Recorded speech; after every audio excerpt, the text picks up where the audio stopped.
Bismillahirrahmanirrahim. Assalamualaikum warahmatullahi wabarakatuh.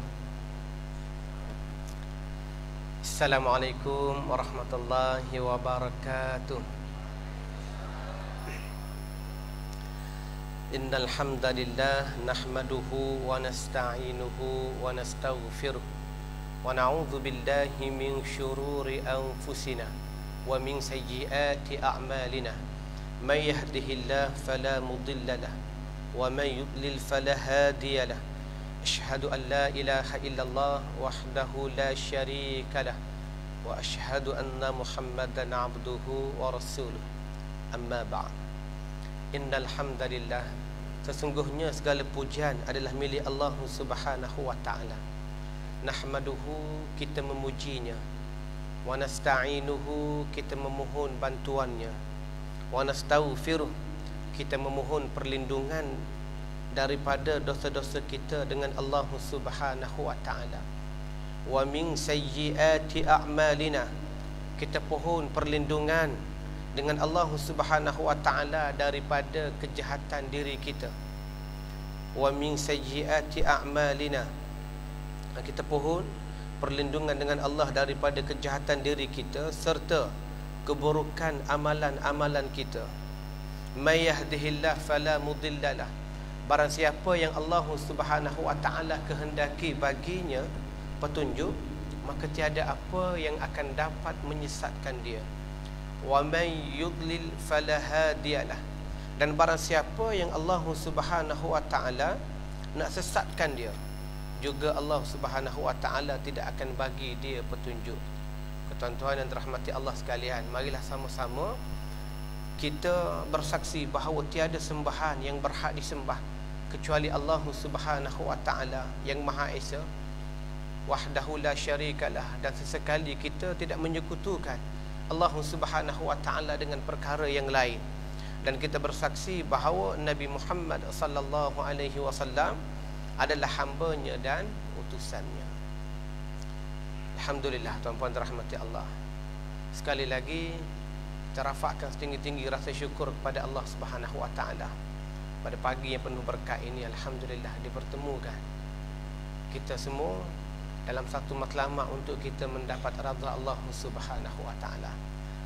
Jadi sebelum saya panjangkan kalam pada pagi ini, saya mohon ribuan kemaafan buat tuan-tuan sekalian kerana menunggu saya dalam jangka masa yang saya rasa agak lama. Saya dah lama tak ke sini, tuan-tuan. Dulu kalau saya terima jemputan daripada penjara, dah banyak kali dah. Masuk maknanya penjara lelaki bawah sana tu, banyak kali dah.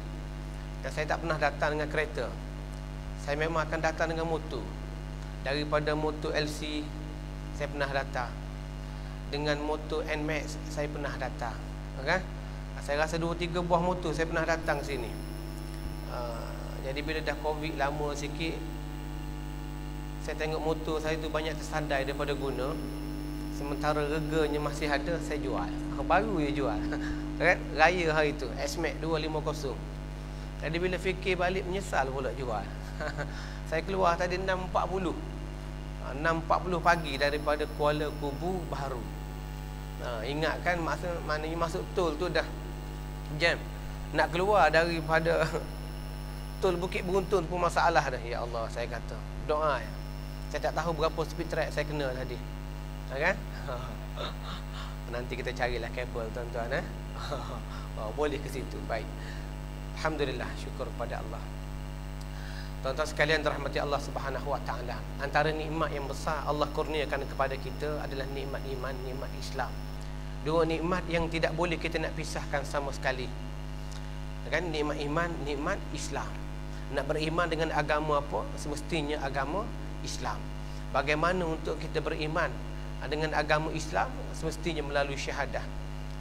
Kita menyebut kalimah tayyibah, la ilaha illallah Muhammadur Rasulullah. Kita semua ni kalau tengok dalam IC semuanya dah Islam, betul? Tak perlu mana kita bersusah payah untuk cari pejabat agama dan sebagainya untuk kita ni lafaz syahadah. Cuma kita kena memperbaharuinya sahaja. Berapa kali? 5 kali setiap hari dalam solat kita. Jadi dua nikmat yang Allah Subhanahu wa taala bagi ini nikmat yang tidak boleh kita abaikan. Setiap hari kena panjatkan syukur kepada Allah Subhanahu wa taala. Seterusnya nikmat kesihatan yang Allah bagi kepada kita semua. Apatah lagi kita dapat bekerja hari ini, mencari nafkah untuk anak isteri kita, berkhidmat untuk agama, bangsa dan negara. Daripada nikmat kesihatan yang Allah bagi kepada kita. Berapa ramai sahabat-sahabat kita yang terpaksa medical board tu kerana masalah kesihatan. Tengok potensi itu ada, kan? Boleh pergi jauh, tapi disebabkan masalah kesihatan, kan? Maka dia punya perkhidmatannya terpaksa dipendekkan. Saya on the way tadi baru dapat terima mesej daripada pengarah, dimaklumkan salah seorang daripada pegawai JAKIM kan dia berkhidmat di IPD Putrajaya kena minor stroke. Masa tu duduk kursus di mana? Kursus di Pulapul Bukit Sentosa. Kursus asas dalam perkhidmatan, muda lagi. Jadi kesihatan ini nak pula hari ini satu benda yang kita kena jaga sungguh-sungguh. Kena letakkan rasa syukur kepada Allah Subhanahu wa taala. Saya sendiri salah seorang daripada pengurus jenazah Covid. Saya baru sahaja masuk ke Darul Quran JAKIM sebagai tenaga pengajar di sana. Ustaz Anwar Hakim, Ustaz Syihab itu semua adalah bos saya di peringkat senior semasa saya berada di Jabatan Agama Islam Wilayah Persekutuan. Kemudian saya pindah ke JAIS, Jabatan Agama Islam Selangor. Alhamdulillah sempatlah merasa bonus 3 bulan. Kan? Bonus 3 bulan sempatlah merasa tuan-tuan, alhamdulillah. Tapi nikmat itu sementara sahaja. Kemudian saya masuk balik ke Darul Quran JAKIM. Jadi dalam tempoh 2 tahun bersama dengan sahabat-sahabat di setiap daerah menguruskan jenazah Covid, memberikan pengalaman yang cukup bermakna bahawa kesihatan ini antara kurniaan Allah yang sangat besar diberikan kepada kita. Sebab tu Nabi sebut kepada kita, nikmatani maghbunun fihima katsirun minan nas. 2 nikmat yang manusia ini lupa bila Allah kurniakan kepada mereka adalah nikmat kesihatan. Yang keduanya al-faragh, nikmat masa lapang. Tak? Ada kesihatan, tak ada masa lapang, kita takkan berada di sini, kan? Ada masa lapang, tidak ada nikmat kesihatan. Ada nikmat kesihatan tetapi tidak ada masa yang lapang, juga kita tidak akan bertemu di sini. InsyaAllah tajuk yang akan kita bincang pada pagi ini berkaitan dengan hijrah. Di manakah kita? Kalau ikutkan minggu depan, tak? 1 Muharram 30 Julai, makna lebih awal. Saya rasa ini setakat ini jemputan yang paling awal lah saya terima berkaitan dengan ceramah tentang hijrah. Tuan-tuan dirahmati Allah Subhanahu wa taala. Allah Subhanahu wa taala menyebut kepada kita dalam surah An-Nisa ayat yang ke-100. Siapa boleh volunteer untuk baca? Siapa boleh baca, dia boleh balik awal. Kan? Ayat yang ke-100 surah An-Nisa. Allah Subhanahu wa taala berfirman, A'udzu billahi minasyaitonir rajim. Wa man yuhajir fi sabilillahi yajid fil ardi muraghaman katsiran wasa'a. Wa man yakhruj min baitihi muhajiran ila Allah wa rasulih thumma yudrikuhul maut faqad waqa'a ajruhu 'ala Allah wa kana Allahu ghafurar rahima. Sadaqallahul aliyyul azim. Lagu apa saya baca tuan-tuan? Lagu apa tuan-tuan? Biasa tak dengar tilawah Al-Quran? Biasa tak? Kan? Baru ni tilawah Al-Quran, baru ni alhamdulillah. Tempat pertama, tempat kedua, tempat ketiga semuanya hafiz Al-Quran. Kan? 2 daripadanya adalah maknanya sempat dengan saya semasa saya mengajar bekerja di Darul Quran JAKIM. Tempat pertama saudara Aiman, yang kedua tak silap saya Najmuddin, yang ketiga Ustaz Azra'i. Tiga-tiga tu maknanya adalah hufaz, mereka yang menghafaz Al-Quran, alumni daripada Darul Quran JAKIM. Dan sepanjang saya mengajar di sana juga, alhamdulillah ada di kalangan anak tuan-tuan yang sambung belajar institusi di bawah Jabatan Perdana Menteri Darul Quran JAKIM. Baik. Dalam ayat ini tuan-puan sekalian, Allah Subhanahu wa taala sebut kepada kita, wa may yuhajir fi sabilillah. Siapa yang berhijrah di jalan Allah Subhanahu wa taala, yajid fil ardi muraghaman katsiran was'ah. Nescaya dia akan dapati di muka bumi ini banyak tempat berhijrah dan rezeki yang makmur. Wa may yakhruj min baitihi muhajiran ila Allah wa rasulih. Dan siapa yang keluar daripada rumahnya dengan tujuan hijrah kerana Allah Subhanahu wa taala dan rasulnya, thumma yudrikuhul maut, dan dia mati dalam tempoh itu, meninggal dunia dalam tempoh itu, faqad waqa'a ajruhu 'ala Allah. Nescaya Allah Subhanahu wa taala telah tetapkan baginya pahala di sisinya. Tetapkan pahala baginya di sisi Allah Subhanahu wa taala. Wa kana Allahu ghafurur rahima. Sesungguhnya Allah Subhanahu wa taala ini Maha Pengampun lagi Maha Mengasihani. Tuan-puan dirahmati Allah. Kita pejam celik. Minggu depan kita akan melangkah kepada bulan Muharram. Tak? Habis makna 12 bulan melangkah kembali kepada bulan Muharram. Okey? Tuan-puan dirahmati Allah, sebelum saya nak kait bagaimana berlakunya bulan-bulan Islam ini, adanya bulan-bulan Islam ini, maknanya Muharram, Safar, Rabiul Awal, Rabiul Akhir, kan?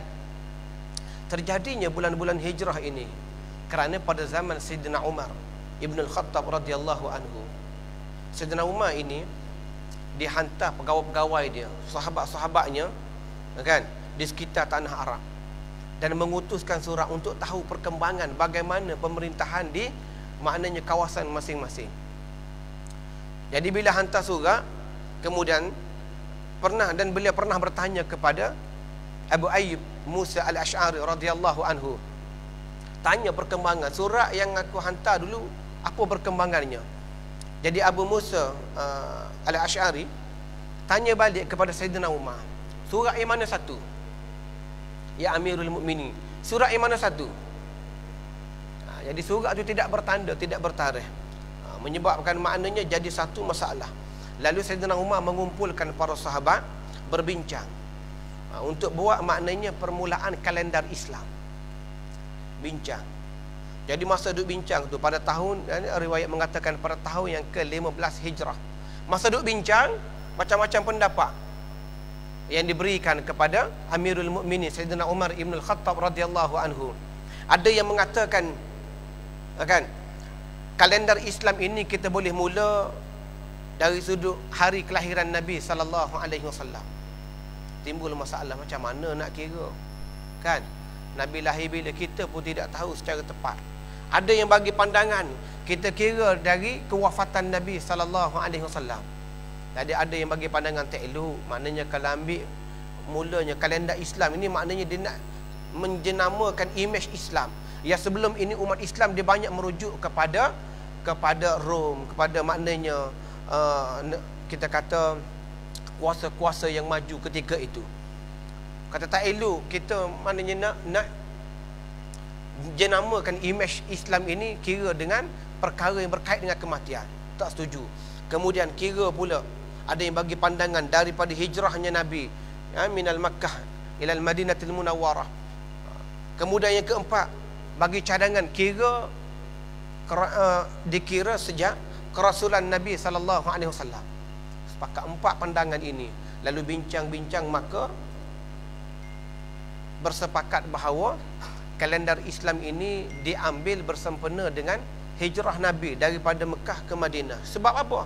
Sebab hijrah Nabi ini adalah maknanya satu tanda bahawa kebenaran itu diangkat oleh Nabi sallallahu alaihi wasallam dan menolak kebatilan. Jadi bila dah setuju nak kira kalendar Islam ini sempena peristiwa hijrah, timbul pula masalah yang kedua. Nak start daripada bulan yang mana? Muharram ke Safar dan sebagainya. Jadi pendek cerita, sepakatnya para sahabat ketika itu bermula dengan bulan Muharram. Dan bulan-bulan Islam ini, tuan-tuan yang dirahmati Allah sekalian, dia ada makna-maknanya, dia ada maksudnya. Muharram sebagai contoh, bulan yang diharamkan. Kan, bulan yang diharamkan maknanya bila masuk pada bulan Muharram, masyarakat ketika itu mereka akan buat gencatan senjata. Yang duk bergaduh maknanya pakat perbaik semua. Kan? Yang duk bersengketa, yang duk bergaduh maknanya jalinkan balik hubungan.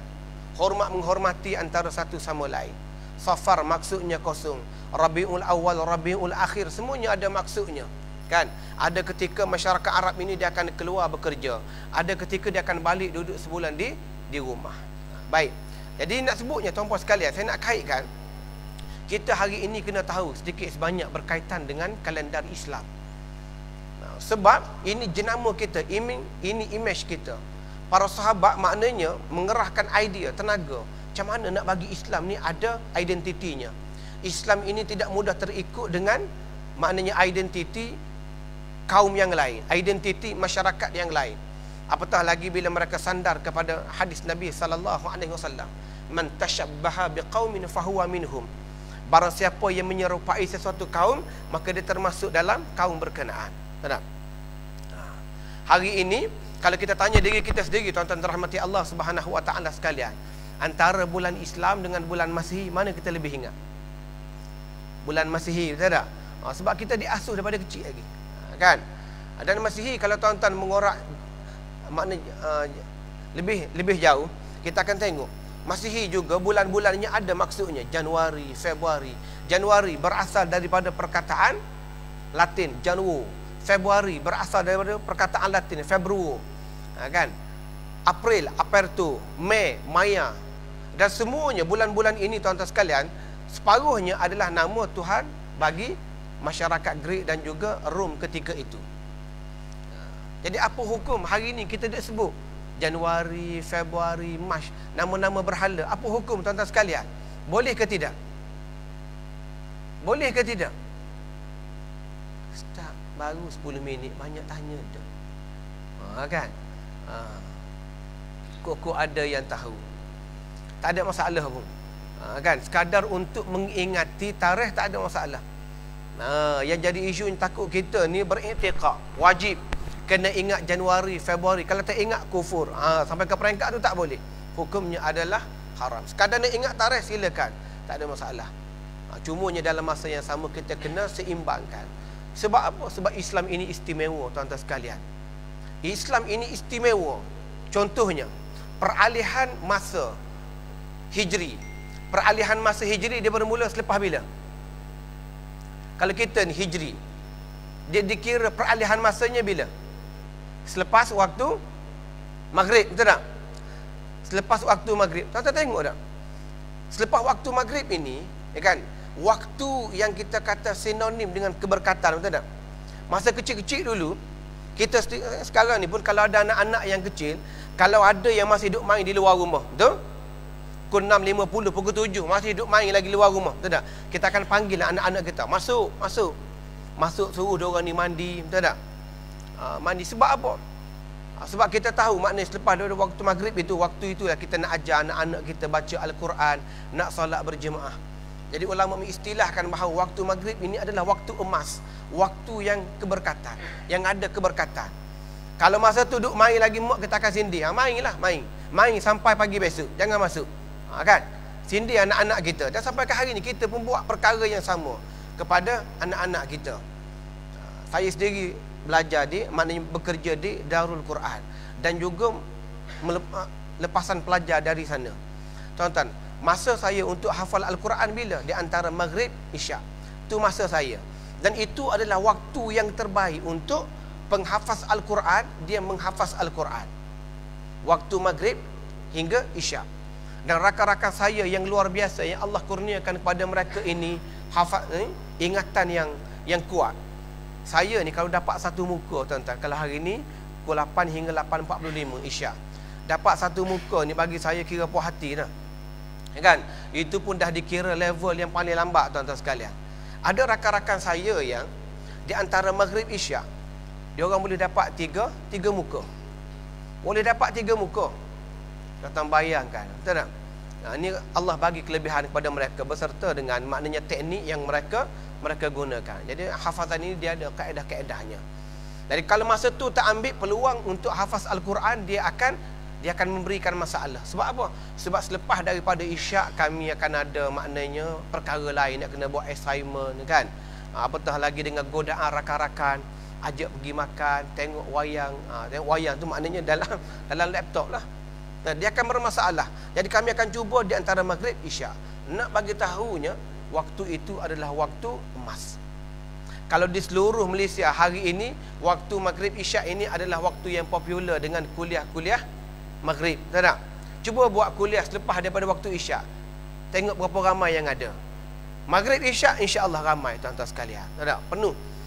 Kalau rakan-rakan kami yang di JAKIM ini memang selalunya jemputan kuliah penuh lah. Ada yang sampai 50 kali kuliah sebulan, ada yang sampai 40 kali.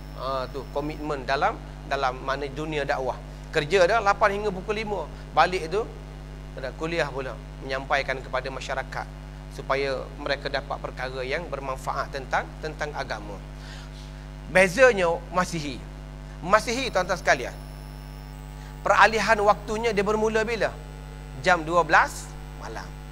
Kalau Ustaz Anwar, Ustaz Syihab, orang lama di penguat kuasa, tuan-tuan sembang dengan dia, kan? Dia ada makna kisah dia semasa dia berada di Jawi. Agak masyhur, tak? Kisahnya pengkhianatan yang dibuat oleh mereka yang dalam IC-nya ada Islam. Kan? Tu boleh sembang dengan dia nanti. 12 malam ini tuan-tuan, masa saya berada di Jawi, saya hanya sebagai ketua imam, mana berada di bawah BPM lah, di bawah Ustaz Anwar dulu, bahagian pengurusan masjid. Diletakkan posisi sebagai imam. Cuma ada sekali-sekala bila penguat kuasa bagi tahu, jom kan, siapa nak join untuk maknanya aktiviti lah, ronda, pergi di Taman Tasik Titi Wangsa. Tuan-tuan sekalian, Taman Tasik Titi Wangsa tu ada signboard Jawi besar bukan main. Kan? Dilarang maknanya berkelakuan tidak senonoh. Jika didapati akan disabitkan sekian-sekian apa. Tapi anak-anak muda kita ni tuan-tuan sekalian, dia tak hirau langsung benda tu. 12 malam ni waktu yang kita istilahkan sebagai malam masih muda. Makin lewat malam semakin ramai. Pernah sekali saya ikut rakan-rakan kami yang di penguat kuasa, dalam tempoh 2 jam, kan, rakan-rakan kami yang bahagian penguat kuasa boleh mengeluarkan, dipanggil waran untuk hadir ke Jawi, kan, 20 waran tuan-tuan, kepada 20 pasangan dalam tempoh 2 jam. Kan bila kita tengok aksi-aksi yang tidak senonoh, ada sekali tu satu pasangan yang gadis daripada Bera, minta maaf, kan saya sebut ni nak bagi tahu jarak, bukan nak memburukkan negeri. Yang lelaki daripada Muar, Johor, bertemu di Taman Tasik Titi Wangsa. Tuan bayang kan, masa tu jam 1 pagi. Kan, tangan tu memang jangan cerita lah ada di mana. Suka maknanya rakan-rakan duduk aim dah. Tunggu. Tidak nak tengok. Jadi tangkap. Tanya daripada mana sekian-sekian. Sampai bila? Tanya. Yang perempuan sampai petang tadi, yang lelaki pun sampai petang tadi. Jadi malam tu jalan-jalan. Tuan-tuan, agak-agak endingnya di mana? Agak-agak endingnya di mana? Jam 1 pagi di Taman Tasik Titi Wangsa. Yang rakan saya tanya, saya duduk tengok je, senyap je. Malam ni nak tidur mana? Kan? Rakan kami penguat kuasa tanya, malam ni nak tidur mana? Senyap. Dah booking hotel mana? Mana kunci? Kau senyap je, betul tak? Mana kunci minta, baru bagi. Tuan-tuan sekalian, dia tunggu masa sahaja untuk balik ke hotel. Mak ayah tahu ke tidak? Saya tengok tu, ya Allah, kan? Kita bukan apa, takut berlaku kepada ahli keluarga kita. Nampak macam seronok, nampak macam kelakar, betul tak? Tapi bimbang takut berlaku kepada ahli keluarga kita. Baik, nak bagi tahu masa tu, ya Allah, kan? Tu baru satu tempat tuan-tuan sekalian, Taman Tasik Titi Wangsa, tak masuk lagi. Tu dah tempat-tempat yang lain. Nak menunjukkan bahawa Islam bezanya Hijri dengan Masihi. Baik. Tuan-tuan dirahmati Allah Subhanahu wa taala. Hijrah Nabi SAW berlaku pada tahun 622 Masihi, 20 Jun. Ini pandangan daripada cendekiawan kita berkenaan dengan tarikh hijrah. Kenapa berlakunya hijrah tuan-puan sekalian? Kita sedia makruf, kita sedia tahu bahawa penentangan yang maknanya yang luar biasa, yang telah maknanya ditekan kepada Nabi SAW dan juga umat Islam ketika itu, kan? Sebelum maknanya berlakunya peristiwa hijrah daripada Mekah ke Madinah, Nabi terlebih dahulu dengan Zaid bin Harithah, anak angkat Nabi SAW, cari dulu tempat. Maknanya sebelum Madinah pergi ke Taif, antara tempat yang kita kata istilahnya survey, yang Nabi survey, tempat yang sesuai untuk masyarakat umat Islam ketika itu berhijrah. Pergi ke Taif, kan disambut dengan lontaran batu. Tak ada? Riwayat mengatakan sehingga kan habis badan Nabi SAW luka. Kan diutuskan anak-anak kecil di sepanjang jalan, lampar batu. Tak ada? Zaid bin Harithah dikatakan sekejap berada di hadapan, sekejap berada di kanan, sekejap berada di kiri. Sebab apa? Sebab nak tahan batu daripada terkena batang tubuh Nabi SAW. Namun apa daya, kan? Batu tu datang daripada depan, belakang, kiri dan kanan. Akhirnya Zaid bin Harithah lari sambil kata, "Ya Rasulullah, lari." Tapi Nabi tak lari. Nabi hanya tahan begini saja. Ini riwayat sebut. Sehingga habis, tuan-tuan sekalian. Lalu Zaid bin Harithah tanya, "Ya Rasulullah, kenapa tak lari ya Rasulullah?" Lalu katanya Nabi SAW, "Aku tak lari kerana Jibril alaihi salatu wasallam membisikkan di telinga aku, andai darah yang ada dalam kasut aku ini gugur satu titik ke bumi Taif, nescaya hancur bumi Taif. Aku memikirkan penduduk bumi Taif, maka aku tak lari, hanya tahan sahaja." Sayangnya Nabi SAW. Dan selepas itu baginda bersandar di sebuah pokok tamar, tak ada, sambil mengadu kepada Allah Subhanahu Wa Taala. Doa yang masyhur, yang panjang. Bila Nabi angkat sahaja bergegar arasy Allah Subhanahu Wa Taala. Turun balik Jibril, tawarkan kepada Nabi, "Ya Rasulullah, nak kami buat apa dengan penduduk bumi Taif? Bagi tahu kepada kami ya Rasulullah. Nak kami buat macam mana? Nak kami balik bumi Taif? Nak kami jerit sekuat-kuatnya sehingga kan pecah perut mereka? Bagi tahu ya Rasulullah." Tawaran para malaikat kepada Nabi SAW bila melihat kekasih Allah yang mulia itu dicedera. Tapi apa yang Nabi sebut, tuan-tuan sekalian? Nabi hanya sebut, kalau yang ada sekarang ini tidak beriman kepada Allah, tidak mengapa, mungkin anak cucu mereka akan datang, akan beriman kepada Allah Subhanahu Wa Taala. Sayangnya Nabi ini kepada kita. Sebab tu Allah sebut, "Wa may yuhajir fi sabilillah." Sesiapa yang berhijrah di jalan Allah Subhanahu Wa Taala, yajid fil ardi muraghaman katsiran wa sa'ah, nescaya dia akan dapati bumi Allah Subhanahu Wa Taala ini luas. Tak ada? Jadi maknanya Nabi dah survey Taif tidak sesuai. Akhirnya setelah berlakunya bai'ah, tak ada? Tu dia ada sejarah dia yang panjang. Tuan-tuan boleh baca. Saya boleh saja satu kitab sirah yang popular, yang best seller, yang tuan-tuan boleh baca, terbitan daripada Yadim, kan, kitab Rahiqul Makhtum. Rahiqul Makhtum terbitan daripada Yadim. Tebal, tuan-tuan, kan? Ada dalam tebal ni. Bacalah. Bahasa Melayu, tuan-tuan sekalian.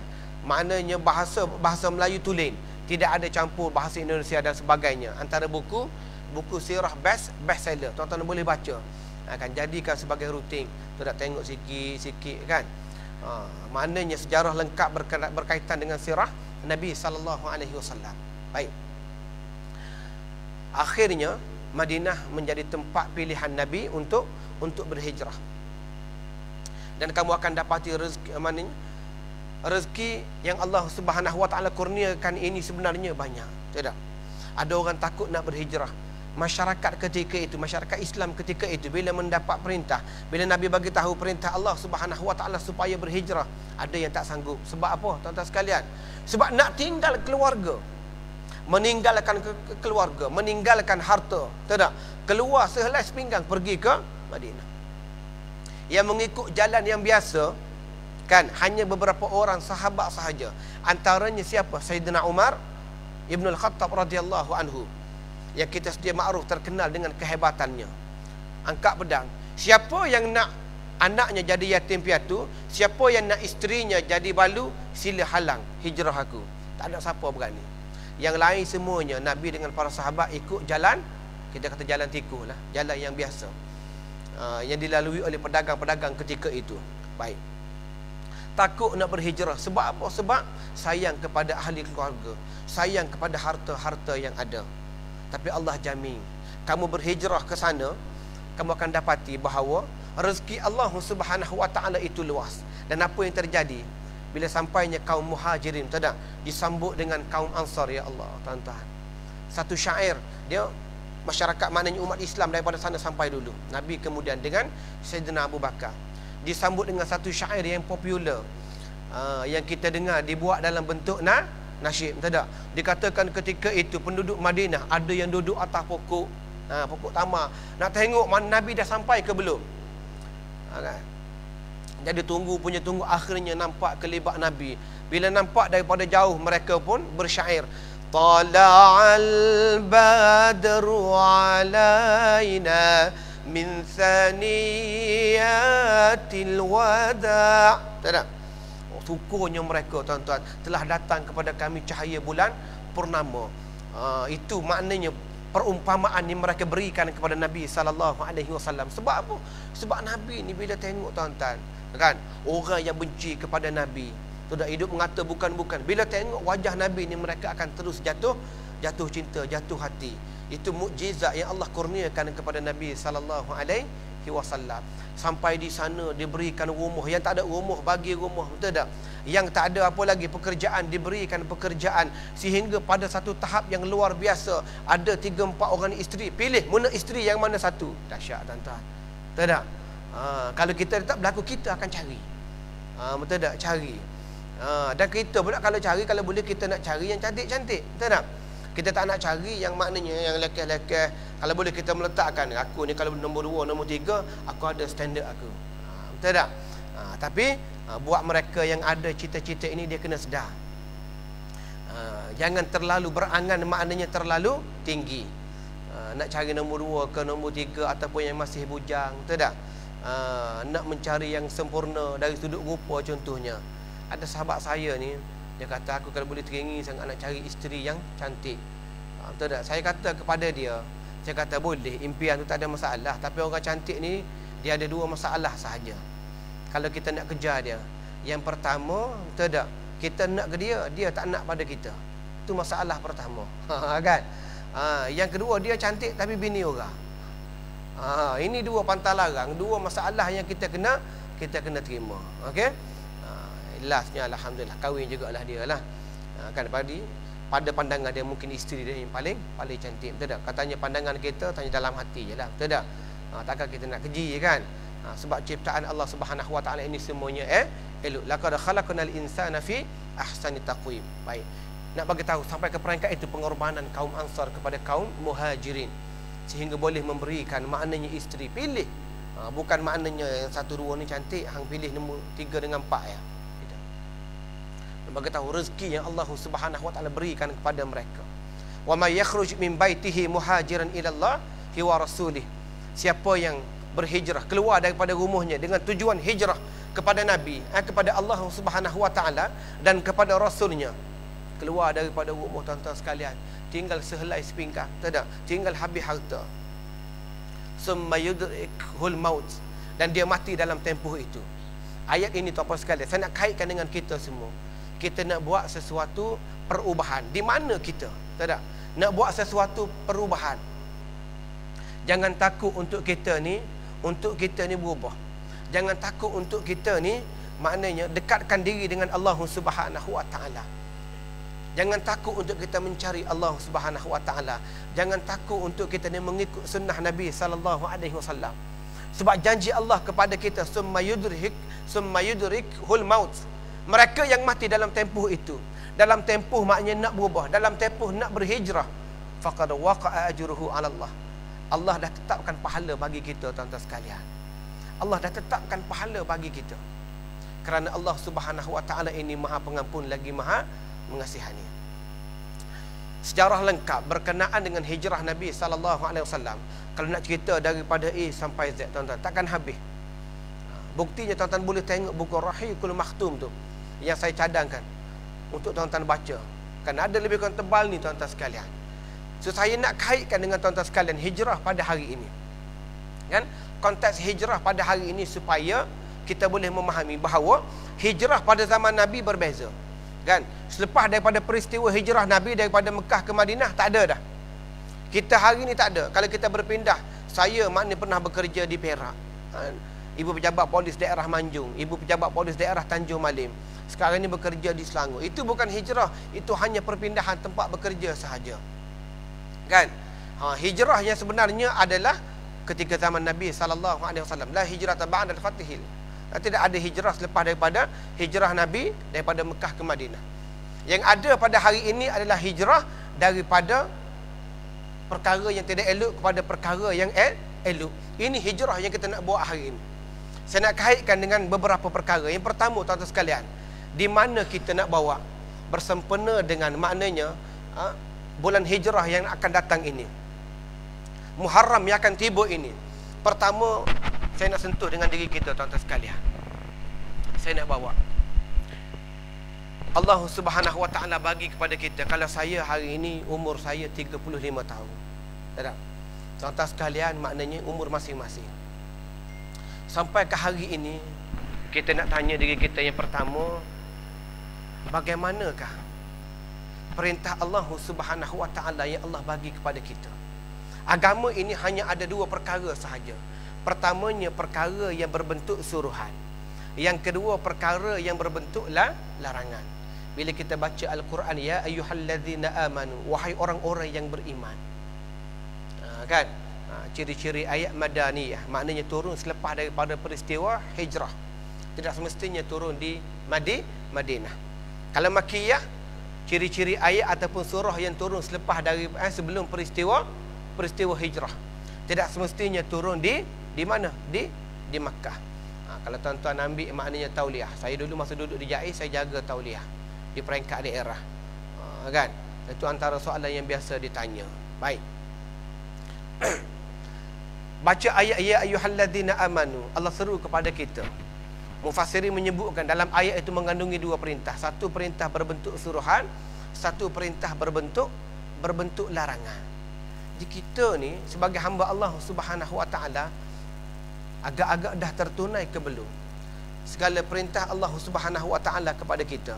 Yang ada di hadapan saya ini semuanya mukallaf. Betul? Semuanya mukallaf, wajib. Tak boleh nak diberikan alasan itu, ini dan sebagainya. Kita nak cek balik ibadah kita sehingga setakat ini. Minggu depan kita akan masuk 1444 Hijrah. Maknanya umur kita semakin meningkat. Semakin meningkat. Bagaimana dengan perintah Allah yang Allah telah bagi kepada kita setakat umur kita sekarang ini? Dari sudut solat, tuan-tuan sekalian, tanya balik masing-masing.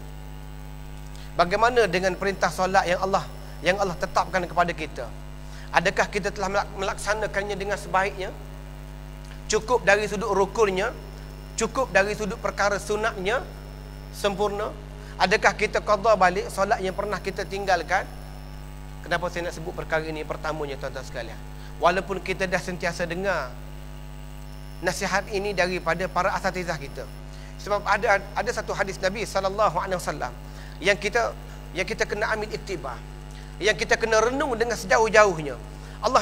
Nabi nyatakan kepada kita, man lam tanhahu salatahu anil fahsya'i wal munkar lam yazdad minallahi illa bu'da. Berapa ramai mereka yang solat, akan tetapi solatnya tidak dapat jadi pendinding kepada dia, tak dapat jadi perisai.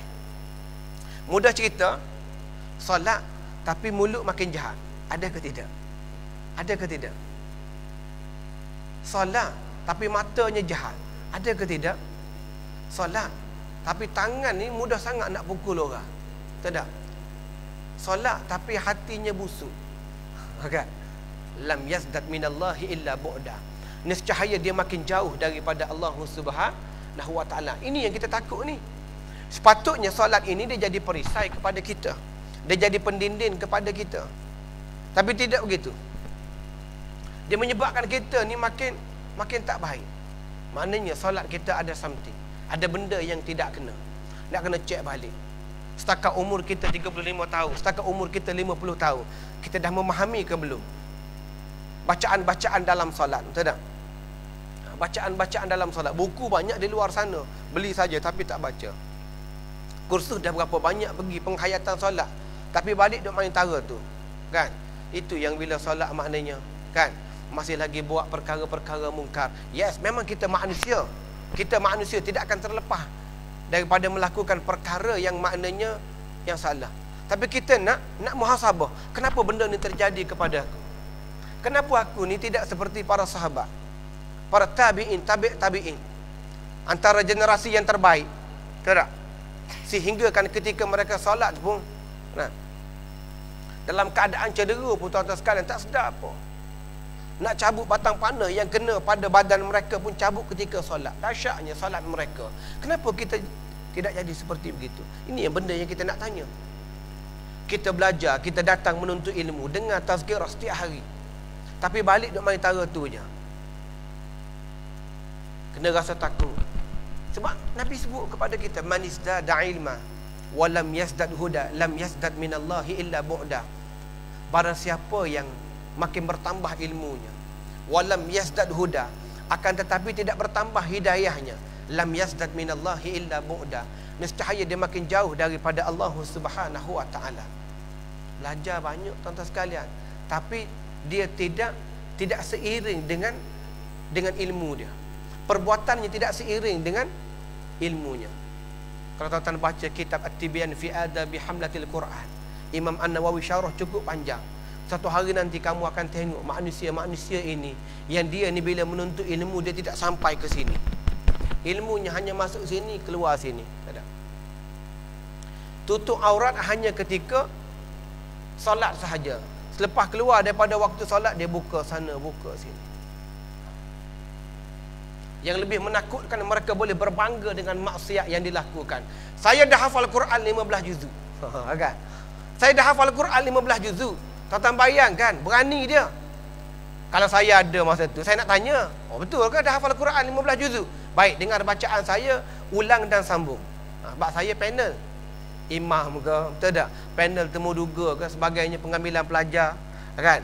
So, bila pelajar nak datang interview, kita akan, maknanya kalau exam kita akan tebuk. Sebab saya pun melalui perkara yang sama.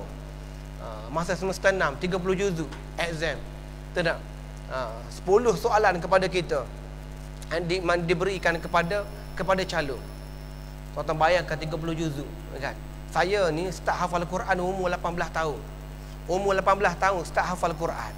Tuan-tuan bayangkan masa tu dalam hati saya ni dah ada lagu Hindustan. Kan? Dah ada lagu Korea. Tak ada? Lagu-lagu jiwa Melayu penuh dah ni tuan-tuan sekalian. Tapi alhamdulillah Allah bagi peluang pada saya untuk hafal Quran. Saya masuk Darul Quran Jakim. Sebab sana kena masuk selepas daripada SPM. Masa temu duga tu panel tebuk saya. Kan? Panel tebuk saya. Okey, Zulkifli baca ayat sekian-sekian. Kemudian datang. Dia bagi masa dalam tempoh masa tu 1 jam. Saya ingat sampai sekarang surah Yunus. Innal ladzina la yarjuna liqa. Kan? Itu ayat dia. Ayat daripada surah Yunus. Bawah dia tu da'wahum fiha subhanakallahumma wa tahiyyatuhum fiha salam wa akhiru da'wahum anil hamdulillahi rabbil alamin walau yu'ajjirullah ila akhiril ayah. Sampai sekarang ni ingat tuan-tuan sekalian. Mana ayat pertama yang saya kena hafal. Jadi bila masuk belajar dan sebagainya, kena melalui peperiksaan setiap semester. Setiap semester ada sukatan muqarrarnya. Semester pertama 5 juzuk, semester kedua 5 juzuk, semester ketiga 5 juzuk, semester keempat 5 juzuk, semester kelima 6 juzuk, semester keempat 6 juzuk, semester kelima 6 juzuk, semester yang keenam 3 juzuk. Alhamdulillah lengkap 30 juzuk. Setiap semester kena exam. Panel akan tebuk. Okey, baik Zulkifli, soalan yang pertama. Bismillahirrahmanirrahim. Atamuruna an-nasa bil birri wa tansawna anfusakum wa antum tatluna al-kitab afala ta'qilun. Sambung. Dan saya ni juzuk 1 alhamdulillah lah, cair lagi. Naik soalan yang kedua dia makin tinggi, makin tinggi, makin tinggi. Bila dah naik soalan yang kelima, yang keenam, dia mula dah blur, dia mula garu tempat tidak gatal. Kan dia mula maknanya duduk pun tak berapa nak selesa dah. Nafas pun dia jadi tidak menentu. Akhirnya keluar daripada mulut saya, Ustaz, boleh ke ulang sekali lagi? Kan? Nak bagi tahu payahnya tuan-tuan sekalian. Tak ada. Duk cari. Saya pernah tuan-tuan, masa soalan yang ke-7 ke-8 begitulah. Panel tebuk pada saya. Qul yatawaffakum malakul mautil ladzi wukkila bikum thumma ila rabbikum turja'un. Ulang dan sambung. Saya termenung. Aku rasa macam pernah dengar ayat ni. Aku rasa macam pernah dengar. Ustaz Bakri Ambuala. Kan? Dia tebuk saya. Ustaz boleh ulang sekali lagi Ustaz? Qul yatawaffakum malakul mautil ladzi wukkila bikum thumma ila rabbikum turja'un. Saya bela lagi. Sebab dia kadang-kadang orang yang penghafaz Al-Quran ini, bila surah-surah yang favorite tu dia tak ambil, dia pandang remeh tahu. Dia pandang remeh. Dia fokus kepada maknanya tempat-tempat yang payah tu. Jadi surah yang senang-senang tu dia abaikan. Itu yang berlaku kepada saya. Jadi saya kena marah dengan panel. Kamu ni tak pernah jadi imam ke hari Jumaat? Kan? Dia marah saya. Saya baru tengok, ya Allah, surah Sejadah rupanya. Surah Sejadah pun tuan-tuan sekalian, kalau tidak diiadah, tidak diulang, kan? Payah juga nak ingat tuan-tuan sekalian, tak ada? Sebab tu pagi Jumaat, ustaz sekalipun, kan, kita nak suruh dia tolak dia naik untuk baca surah Sejadah, tak berani dia. Sebab takut sangkut, takut tak ingat, tak ada? Jadi saya pun baca, qul yatawaffakum malakul mautil ladzi wukkila bikum thumma ila rabbikum turja'un walau tara idzil mujrimuna nakisu ru'usihim 'inda rabbihim. Tak ingat, kena marah dengan panel. Tahu tak? Aduh ustaz, tolong ustaz bagi sikit ustaz. Tapi nasib baik, alhamdulillah lah panel tu. Rabbana absarna wa sami'na farji'na na'mal salihan inna muqinun walau syi'na la'ataina. Barulah boleh baca. Jadi sebahagian daripada masyarakat kita ni mudah-mudah. Saya dah hafal Quran 15 juzuk. Tak ada. Dalam keadaan maknanya, selepas tu dia buka pakaiannya satu-satu, hampir separuh program. Layak ke nak dinamakan sebagai penghafaz Al-Quran kalau begitu keadaan dia? Kalau saya kata bukan hafiz tu, itu hafuz. Kan? Hafuz. Orang yang hafal Quran bukan begitu tuan-tuan sekalian, bukan begitu. Ya dah. Kalau ada depan kita tanya, tebuk satu-satu, kan? Juzuk nak tengok dia boleh sambung ke tidak. Orang yang hafal Quran bukan begitu tuan-tuan sekalian. Ini yang kita kata ilmunya semakin bertambah. Walam yasdad huda, tapi hidayahnya tidak bertambah. Tak. Duk main tara tu, lam yasdad minallahi illa bu'da. Nescaya dia makin jauh daripada Allah Subhanahu wa taala. Yang pertama, saya tinggalkan kepada tuan-tuan sekalian. Tanya balik solat. Bagaimana tuntutan solat yang telah kita buat selama ini? Cendekiawan kita ni kaji tuan-tuan sekalian, kaji. Dia buat kajian. Katakanlah kita meninggal umur 60 tahun. Kita meninggal umur 60 tahun. Kita start solat ni umur 12 tahun lah katakanlah.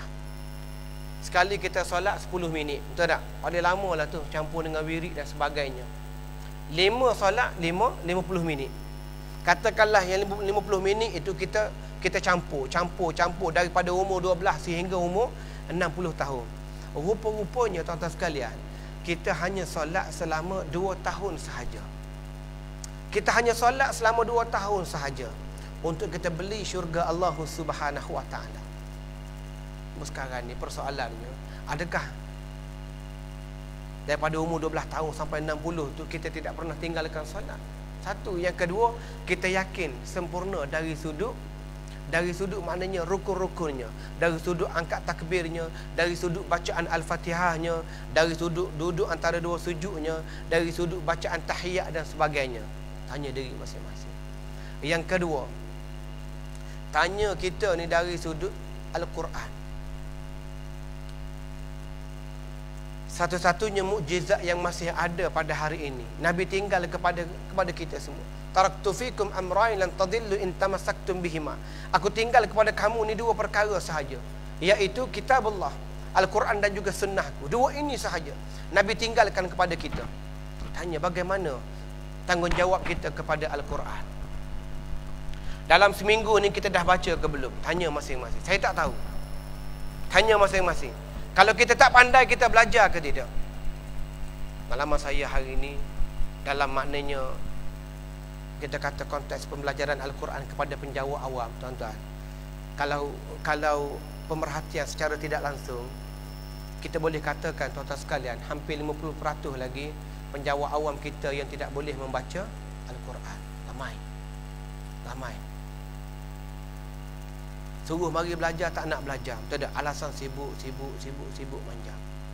Sedangkan berapa banyak hadis yang Nabi sebut dengan kelebihan membaca Al-Quran, kelebihan menghafaz Al-Quran, motivasi kepada kita. Allah Subhanahu wa taala sendiri menyatakan dalam surah Fatir. Allah sebut innal ladzina yasluna kitaballah wa aqamus salah wa anfaqu mimma razaqnahum sirran wa alaniyah yarjuna tijaratan lan tabur. Mereka sesungguhnya mereka yang membaca kitab Allah Subhanahu wa taala.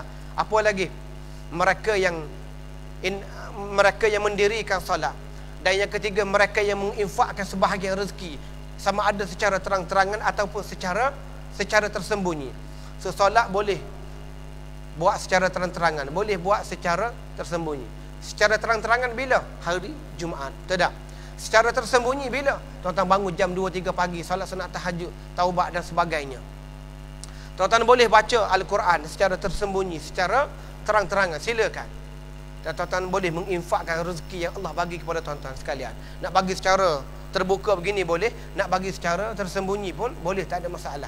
Dan 3 amalan ini Allah sebut kepada kita, yarjuna tijaratan lan tabur.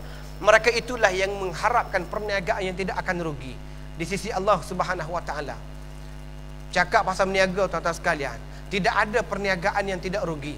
Bila kita decide nak terjun dalam bidang perniagaan, maka kita kena bersedia akan ada untung, akan ada rugi. Tetapi amalan membaca Al-Quran, amalan mereka yang mendirikan solat, amalan mereka yang bersedekah tidak akan rugi di sisi Allah Subhanahu wa taala. Satu pelaburan, satu perniagaan yang kita laburkan kepada Allah tidak akan rugi. Kenapa kita masih maknanya tak nak baca Al-Quran? Kenapa kita masih tak nak belajar Al-Quran? Hari ini pembelajaran Al-Quran mendapat sambutan yang cukup hebat, terutamanya pembelajaran Al-Quran secara online. Masa Covid itu lagi lah tuan-tuan sekalian, tak ada.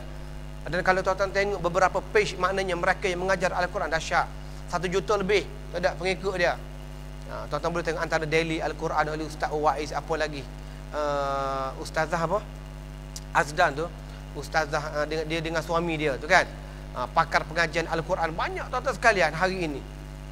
Melalui TikTok pun dah ada dah maknanya asatizah kita yang mengambil pendekatan, tak ada, mengajarkan Al-Quran secara maknanya live di TikTok.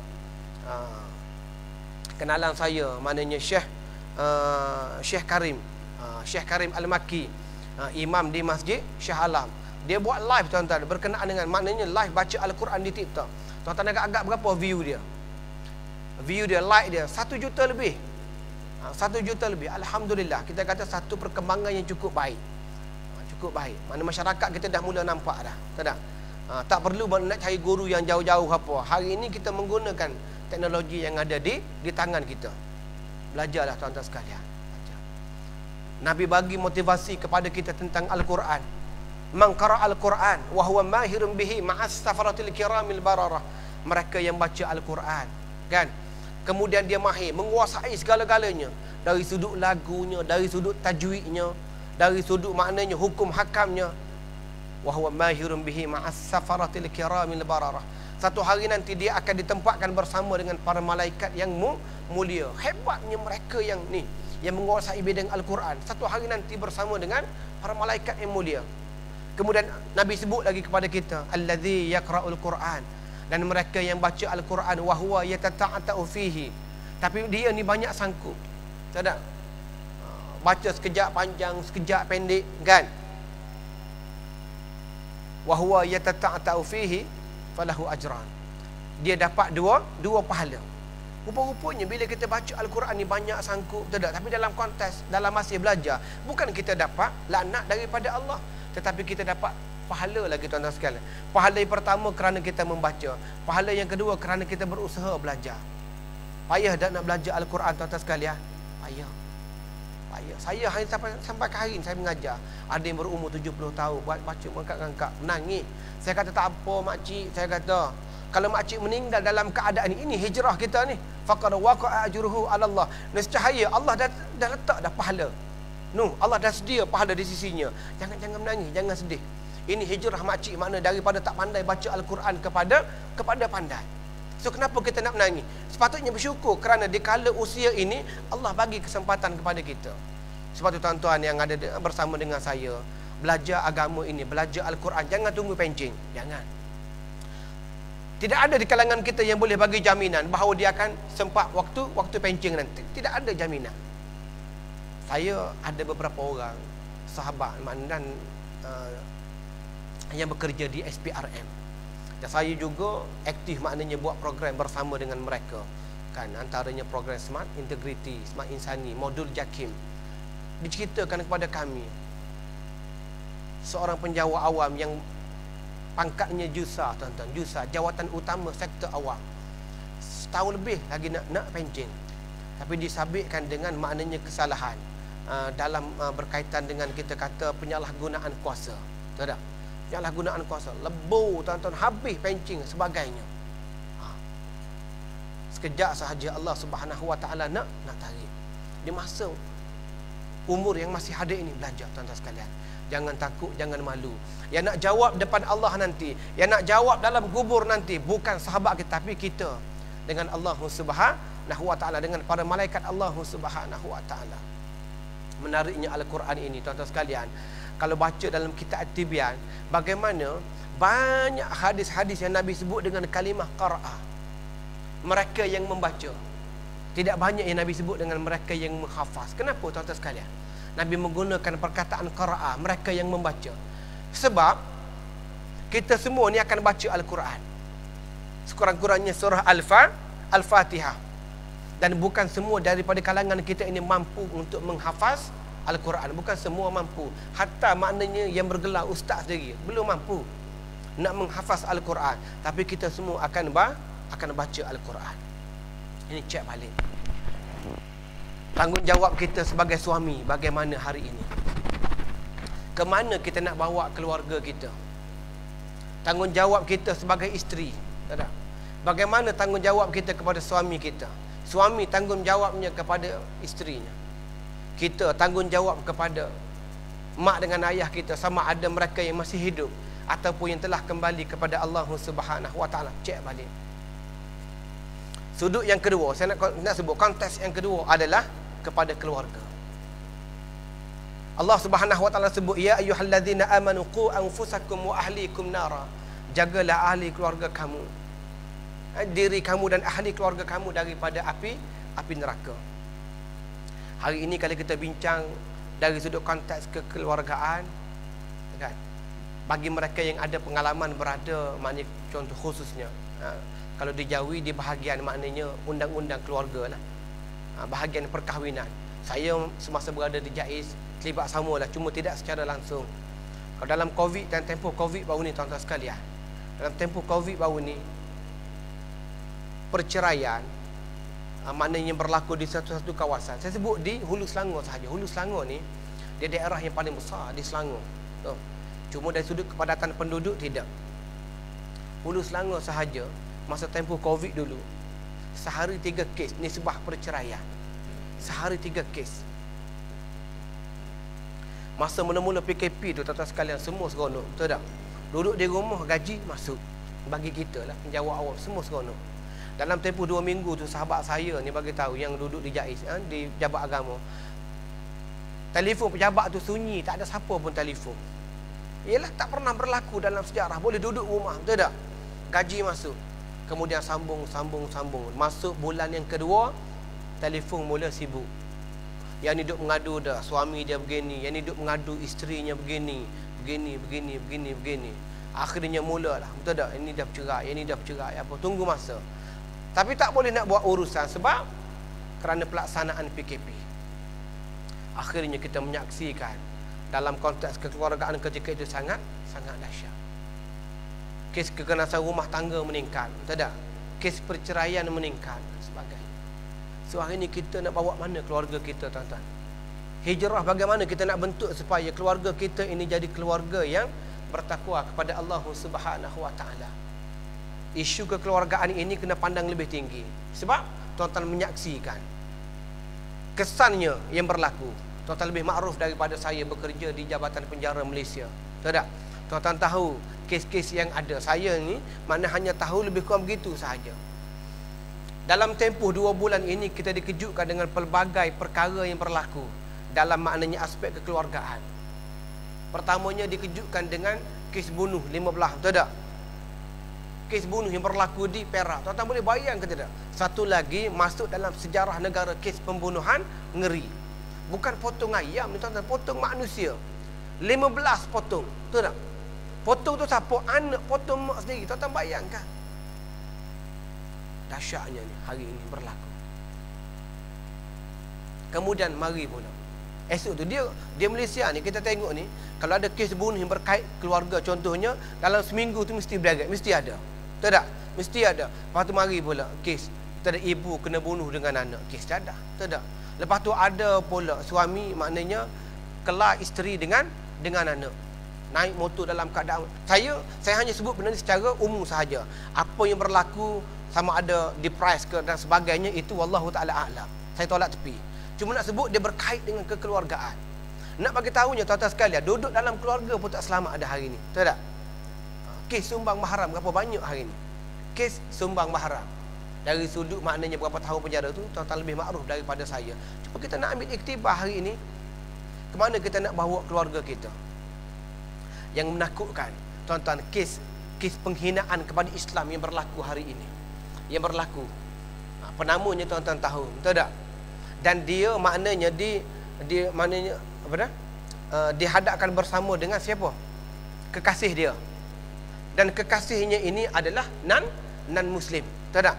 Dan dia telah mendakwa telah berkahwin. Tapi dalam masa yang sama dia bagi tahu ada 7 orang kekasih. Tuan-tuan, kes ni tuan-tuan kena pandang bagaimana. Nak bagi tahu hari ini aktiviti tukar pasangan. Aktiviti tukar pasangan ini sebenarnya dah lama bertapak di Malaysia. Cumanya di akhir-akhir ini barulah maknanya ada yang berani tonjolkan kepada masyarakat awam. Dahsyat hari ni tuan-tuan. Kalau tuan-tuan ada aplikasi Telegram, dahsyat tuan-tuan. Dia ada grup lagi aktiviti, ada grup lagi swinger. Maknanya tukar pasangan. Suka sama suka. Dia akan sewa hotel, betul tak? 2 hotel. Okey, baik. Aku ambil binimu, mu ambil bini aku. Dan suami ini merasa bangga dan puas bila melihat isterinya berzina dengan orang lain. Wa'iyadzubillah, tuan-tuan, takut. Ini berlaku hari ini. Yang buat ini adalah sebahagiannya adalah pasangan, maknanya mereka yang beragama Islam. Apa nak jadi dengan institusi kekeluargaan kita pada hari ini? Anak-anak kita, tuan-tuan rahmati Allah Subhanahu wa taala. Bagaimana keadaan anak-anak kita? Saya yakin tuan-tuan sekalian, tuan-tuan ada aplikasi Telegram, betul tak? Aplikasi Telegram ini adalah satu-satunya aplikasi yang paling mudah untuk generasi hari ini melayari pornografi. Setuju ke tidak? Setuju ke tidak tuan-tuan? Dan saya nak tanya, tahu ke tidak ni? Kau tak pernah tengok? Kalau tak pernah tengok, saya nak ajar. Kan? Yang perempuan pernah tahu ke tidak benda ni? Dalam telefon suami tuan-puan sekalian ada aplikasi Telegram. Tahu ke tidak? Tahu ke tidak? Tahu kan? Okey, grup apa yang ada dalam aplikasi Telegram masing-masing? Tahu ke tidak? Kita ni penjawab orang jarang kita guna Telegram tu. Kita lebih guna WhatsApp. Tapi golongan para guru, mereka ni biasa guna Telegram. Sebab kadang-kadang mereka nak buat pentaksiran soalan apa, kena kumpulkan. Telegram ni tuan-tuan dia boleh masuk seberapa ramai mungkin. Kan? Subscribe-nya boleh sampai maknanya puluhan ribu. WhatsApp hanya 250 orang sahaja. Saya antara mereka yang aktif dalam bidang training kepada remaja-remaja. Tuan-tuan, pernah sekali kita buat program dengan remaja, saya minta telefon.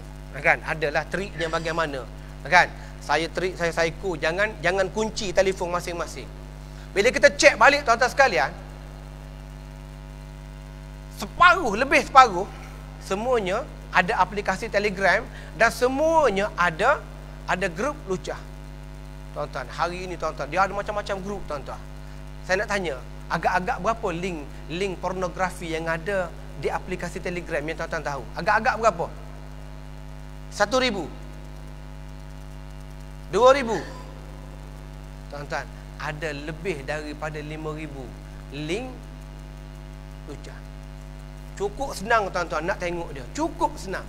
Hanya buat sekian, maknanya key dia tu sekian, alias, type je. Dia terus akan keluar grup. Terus akan keluar. Dalam tu tuan-tuan, Allahu Akbar. Bini orang, anak dara semua ada. Dia ada koleksi lagi tuan-tuan sekalian, Melayu. Dia ada koleksi lagi. Kalau tuan-tuan biasa melihat komen, tahulah. Betul tak? Anak-anak gadis kita takut tuan-tuan. Dalam kereta ada, dalam maknanya tempat pejabat kerja ada, motor ada. Allahu Akbar. Takut tuan-tuan sekalian. Ni, aktiviti zina yang berlaku di kalangan masyarakat kita. Yang lebih menakutkan lagi hari ini tuan-tuan sekalian dirahmati Allah, kes curang yang berlaku di kalangan mereka yang telah bekerja. Yang telah bekerja. Tipu daya iblis ni tuan-tuan dirahmati Allah, dia licik. Untuk mereka yang ada ilmu agama lain, tipu daya iblis. Ni kalau kita belajar kitab Talbis Iblis. Untuk mereka yang ada pangkat lain. Untuk mereka yang maknanya level rendah lain. Saya sebut contoh lah. Isu kecurangan. Dulu kalau kita kata, kalau kes curang ini dia berlaku hanya kepada suami. Hari ini dia sama naik tuan-tuan sekalian. Isteri dengan suami sama naik. Kalau orang bujang nak tackle anak dara, dia lain cara dia, betul tak? Dia lain. Kalau hari ni dia dah ada pick up lain, betul tak? Dia rasa berkenan dengan seorang wanita tu. Awak pernah kerja di syarikat Google ke? Tak pernah. Tapi kenapa apa yang saya cari semuanya ada pada awak? Betul tak? Dia lain. Tu cara dia nak tackle hari ini. Semalam saya pergi ke laut. Saya tengok awak dengan laut ni lebih kurang je. Dah kenapa awak samakan saya dengan laut? Iyalah, dua-dua memabukkan. Kan? Dia lain tuan-tuan sekalian, betul tak? Jalan pada waktu malam di dataran Merdeka, awak tengok sana tu bintang. Apa beza awak dengan bintang? Tengok yang perempuan. Dia kenapa pula tanya saya soalan macam tu? Tak tahu ke?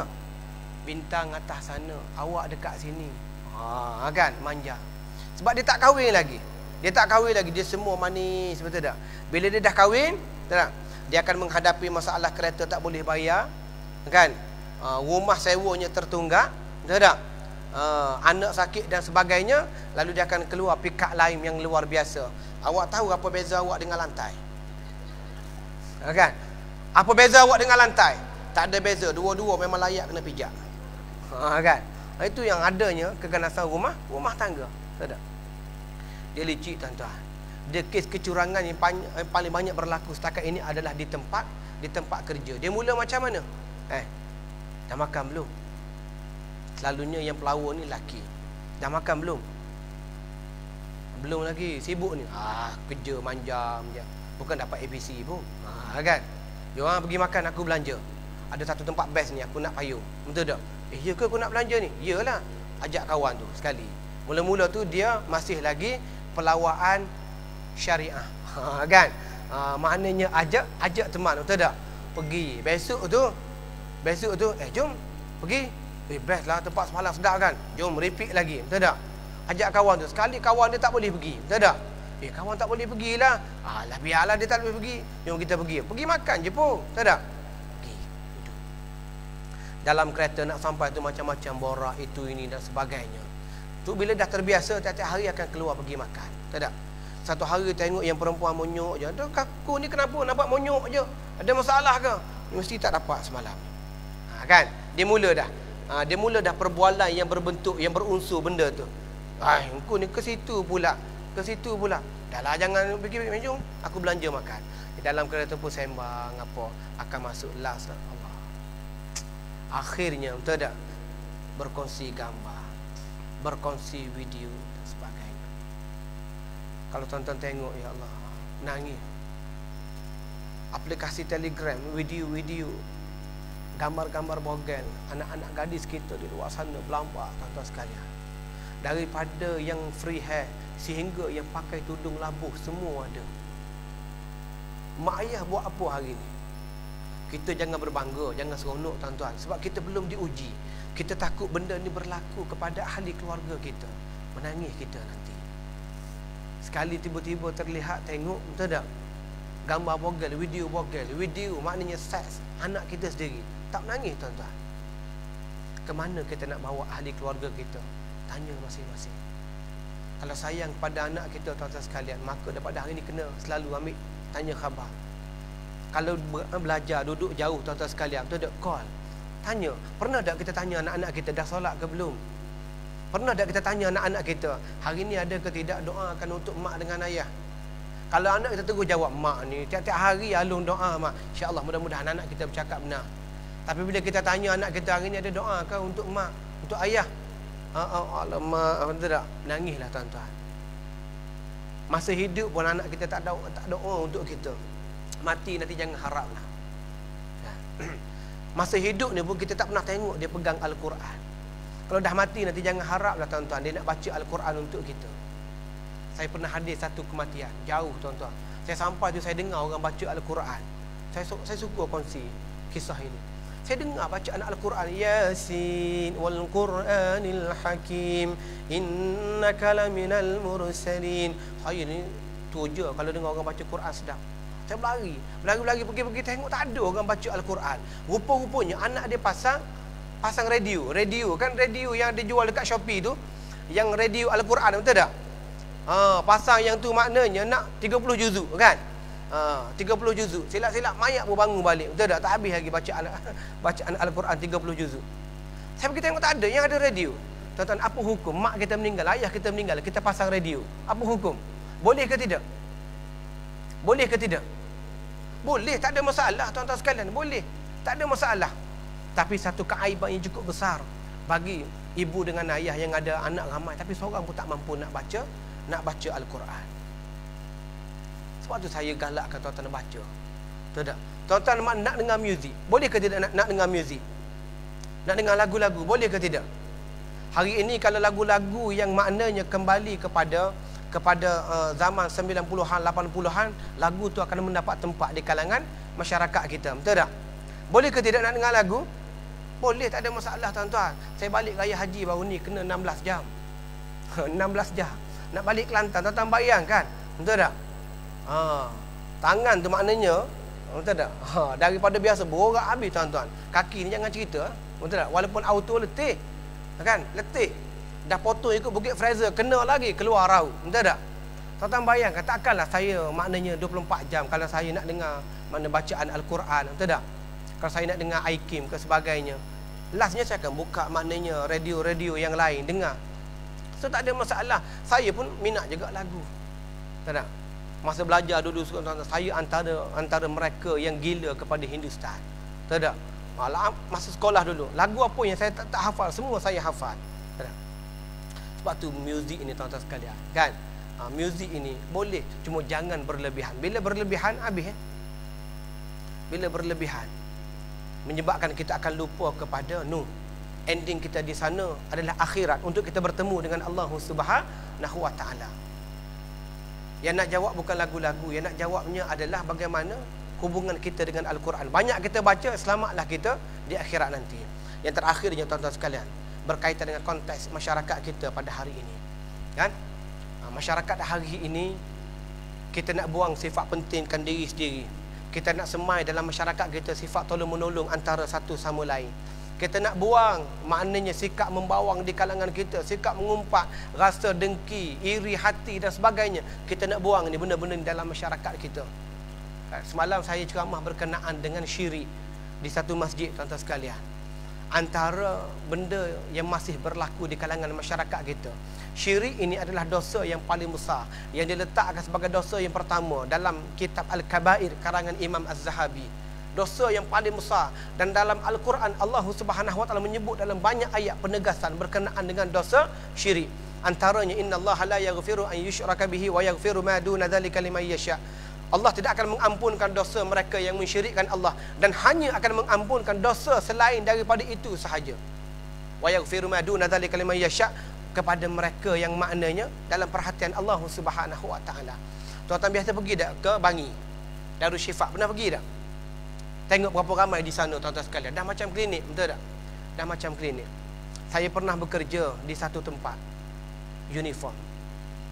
Satu hari saya ziarah anggota ini, dia terkena santau miang buluh.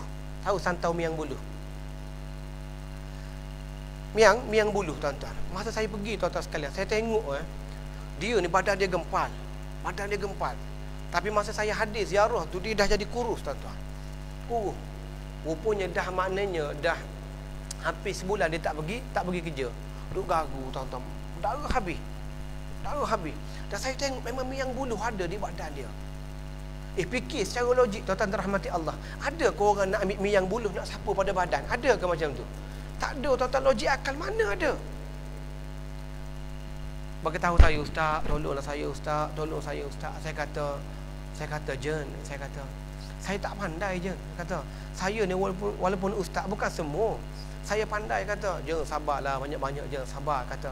Sabar. Jen, orang yang buat benda ni saya kata, selagi mana dia tak mari minta maaf dengan saja, saya kata, sampai bila-bila Allah takkan ampunkan dosa dia. Waktu kita ni dalam masyarakat nak kena jaga hubungan kita dengan sesama kita. Jangan kita duk buat jahat pada orang lain.